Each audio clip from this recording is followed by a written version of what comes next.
2021 has seen some amazing tax increases already. In Rishi Sunak's March budget, he announced a freezing of personal allowances over the next 5 years, raising around 21 billion for the Treasury in that timeframe. At the same time, he announced an increase to corporation tax to 25%, raising 45 billion in total. However, that rate could come down to somewhere between 20 and 23 as we get closer to the next general election as a perceived tax giveaway. More recently, the government announced the health and social care levy, adding 1.25% to national insurance and dividend tax rates, raising around 36 billion for the NHS and social care. A lot of the tax increases have already been pre-announced, as is the case with the government these days. So what can we look forward to in the October budget? Capital gains tax has been talked about since around the summer of last year. Rishi Sunak made the odd move to announce 2 consultations on CGT and the threat that CGT rates could be aligned to income tax at 45%.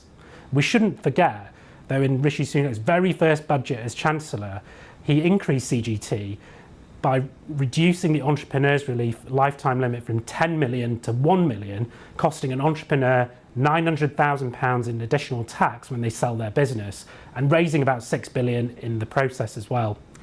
What I think will happen, because of forced move from the Labour opposition, is that the health and social care levy could be extended to capital gains tax from April 2023, adding that 1.25% to CGT rates. However, a more shrewd move might be for the Chancellor to pre-announce a CGT increase from April 2023. That would serve to artificially boost Treasury coffers by people looking to sell their businesses and crystallising capital gains in advance of a rate increase. It wouldn't be a budget if HMRC and tax avoidance wasn't mentioned, especially in the wake of the Pandora Papers. At every budget over the last few years, more money than ever has been available for HMRC to tackle tax avoidance, and this budget would be no different. It really does remain to be seen, though, as to how that money is used. A huge amount of that money needs to go into IT infrastructure upgrades.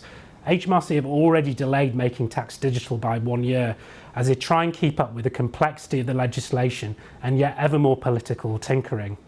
It's going to be a difficult budget for the Chancellor, with a rumoured rift with Boris Johnson as well. The two seem at odds about what the right thing to do is for the country and the economy, and we'll see what happens in a few weeks' time.